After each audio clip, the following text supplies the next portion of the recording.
कि अभी अभी मैक्वायरी की फ्रेश रिपोर्ट आपको आती हुई दिख रही है।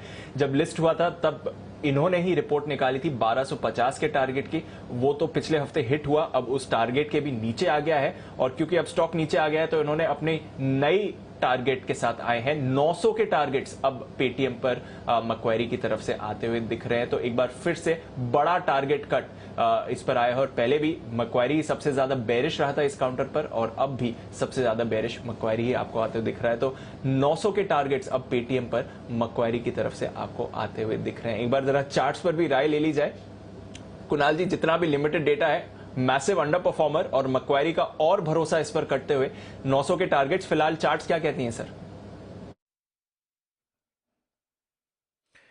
देखिए, जैसे दीपांशु आपने कहा, बहुत सीमित हिस्ट्री है, तो उसके आधार पर कुछ भी पुख्ता तौर पर कहना मुश्किल है। लेकिन 1300 पर एक सपोर्ट था जो कि टूट गया पिछले ही सप्ताह, और उसके बाद से लगातार नीचे सरक रहा है।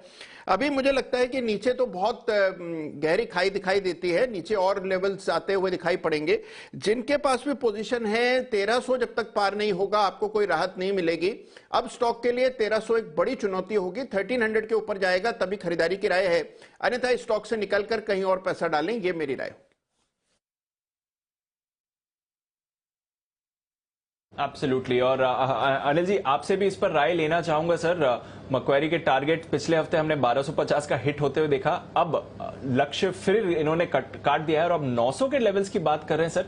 इतनी ज्यादा वीकनेस, आई थिंक रिसेंटली कुछ रिपोर्ट्स भी थी इनके इंश्योरेंस को एंट्री को लेकर भी। आई थिंक आईआरडीआई उतना खुश नहीं था, हालांकि उस पर ज्यादा कॉन्फर्मेशन नहीं है। बट कैसे देखें सर इस लेटेस्ट डेवलपमेंट को? दीप, दूर रहना चाहिए, खरीदना नहीं चाहिए इस स्टॉक को। आपको याद होगा 1350 1350 रुपए के आसपास जब भी ये आईपीओ के बाद, लिस्टिंग के बाद जोर से फिसल कर आया, तब हमने वहां पर खरीदारी करने की राय दी थी कि अब लेवल्स ठीक हो चुके हैं। और उसके बाद 1800 1900 की रेंज में पहुंचा भी था, और वहां पर प्रॉफिट बुकिंग करने के लिए भी हमने कहा था कि चलिए अब निकल जाइए। अभी वो कंफर्ट कॉन्फिडेंस नहीं है जो उस वक्त था खरीदारी करने के लिए। आज से एक आपके लिए बढ़िया ट्रेड हो चुका, राउंड हो चुका है।